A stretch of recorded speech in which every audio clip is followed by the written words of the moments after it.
Hello friends, आज मैं आपको भगवान जगन्नाथ से जुड़ी एक कथा सुनाने जा रही हूँ। कथा का नाम है कर्माबाई का खिचड़ी भोग। भगवान श्री कृष्ण की परम उपासक कर्माबाई जी जगन्नाथपुरी में रहती थी और भगवान को बचपन से ही पुत्र रूप में भजती थी।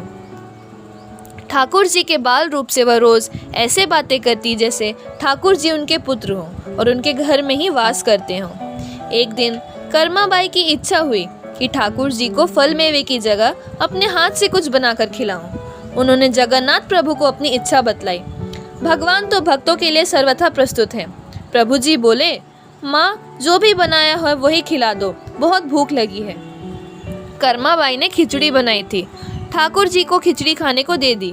प्रभु बड़े चाव से खिचड़ी खाने लगे और कर्माबाई ये सोचकर भगवान को पंखा जलने लगी कि कहीं गर्म खिचड़ी से मेरे ठाकुर जी का मुंह ना जल जाए।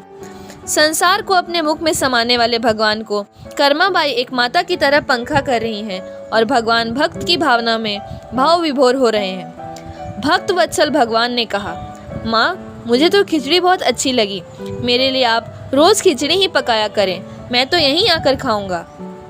अब तो कर्माबाई जी रोज सुबह उठती और सबसे पहले खिचड़ी बनाती, बाकी सब कुछ बाद में करती थी। भगवान भी सुबह सवेरे दौड़े आते ही कहते, माँ जल्दी से मेरी प्रिय खिचड़ी लाओ। प्रतिदिन का यही क्रम बन गया। भगवान सुबह सुबह आते, भोग लगाते और फिर चले जाते। एक बार एक महात्मा कर्माबाई के पास आया। महात्मा ने उन्हें सुबह सुबह खिचड़ी बनाते देखा तो नाराज होकर कहा, माता जी आप यह क्या कर रही हो? सबसे पहले नहा धोकर पूजा पाठ करनी चाहिए, लेकिन आपको तो पेट की चिंता सताने लगी है।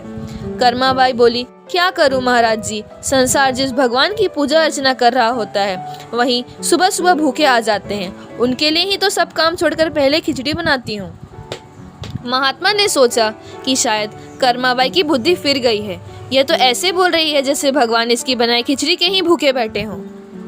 महात्मा कर्माबाई को समझाने लगे, माता जी तुम भगवान को अशुद्ध कर रही हो। सुबह स्नान के बाद पहले रसोई की सफाई करो, फिर भगवान के लिए भोग बनाओ। अगले दिन कर्माबाई ने ऐसा ही किया। जैसे ही सुबह हुई भगवान आए और बोले, माँ मैं आ गया हूँ, खिचड़ी लाओ। कर्माबाई ने कहा, प्रभु अभी मैं स्नान कर रही हूँ, थोड़ा रुको। थोड़ी देर बाद भगवान ने फिर आवाज लगाई, जल्दी करो माँ, मेरे मंदिर के पट खुल जाएंगे, मुझे जाना है। वह फिर बोली, अभी मैं रसोई की सफाई कर रही हूँ प्रभु। भगवान सोचने लगे कि आज माँ को क्या हो गया है, ऐसा तो पहले कभी नहीं हुआ। फिर जब कर्माबाई ने खिचड़ी परोसी तब भगवान ने झटपट करके जल्दी जल्दी खिचड़ी खाई, परंतु आज खिचड़ी में भी रोज वाले भाव का स्वाद भगवान को नहीं लगा था। फिर जल्दी जल्दी में भगवान बिना पानी पिए ही मंदिर में भागे।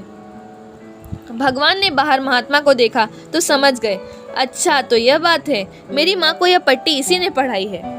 अब यहाँ ठाकुर जी के मंदिर के पुजारी ने जैसे ही मंदिर के पट खोले तो देखा भगवान के मुख पर खिचड़ी लगी हुई है। पुजारी बोले, प्रभु जी ये खिचड़ी आपके मुख पर कैसे लग गई है? भगवान ने कहा, पुजारी जी मैं रोज मेरी कर्माबाई के घर पर खिचड़ी खाकर आता हूँ, आप माँ कर्माबाई के घर जाओ और जो महात्मा उनके यहाँ ठहरे हुए हैं उनको समझाओ, उसने मेरी माँ को गलत पट्टी कैसे पढ़ाई है। पुजारी ने महात्मा जी से जाकर सारी बात कही कि भगवान भाव के भूखे हैं। यह सुनकर महात्मा जी घबराए और तुरंत कर्माबाई के पास जाकर कहा, माता जी माफ करो, यह नियत धर्म तो हम संतों के लिए है, आप तो जैसे पहले खिचड़ी बनाती हो वैसे ही बनाएं, आपके भाव से ही ठाकुर जी खिचड़ी खाते रहेंगे। फिर एक दिन आया जब कर्माबाई के प्राण छूट गए। उस दिन पुजारी ने मंदिर के पट खोले तो देखा भगवान की आंखों में आंसू हैं और प्रभु रो रहे हैं। पुजारी ने रोने का कारण पूछा तो भगवान बोले, पुजारी जी आज मेरी माँ कर्माबाई इस लोक को छोड़कर मेरे निज लोक को विदा हो गई हैं, अब मुझे कौन खिचड़ी बनाकर खिलाएगा? पुजारी ने कहा, प्रभु जी आपको माँ की कमी महसूस नहीं होने देंगे, आज के बाद आपको सबसे पहले खिचड़ी का ही भोग लगेगा। इस तरह आज भी जगन्नाथ भगवान को खिचड़ी का भोग लगाया जाता है। भगवान और उनके भक्तों की अमर कथाएं अटूट आस्था और विश्वास का प्रतीक हैं। ये कथाएं प्रभु प्रेम के स्नेह को दर्शाने के लिए अस्तित्व में आई हैं कि प्रभु सिर्फ सच्चे और पवित्र भाव के भूखे हैं।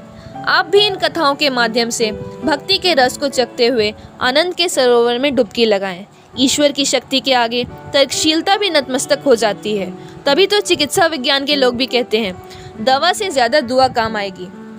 सिद्ध जगन्नाथ भगवान की रथ यात्रा के इस शुभ अवसर पर आपको अनेकों बधाई व शुभकामनाएं। भगवान जगन्नाथ आपकी सारी मनोकामनाएं पूर्ण करें।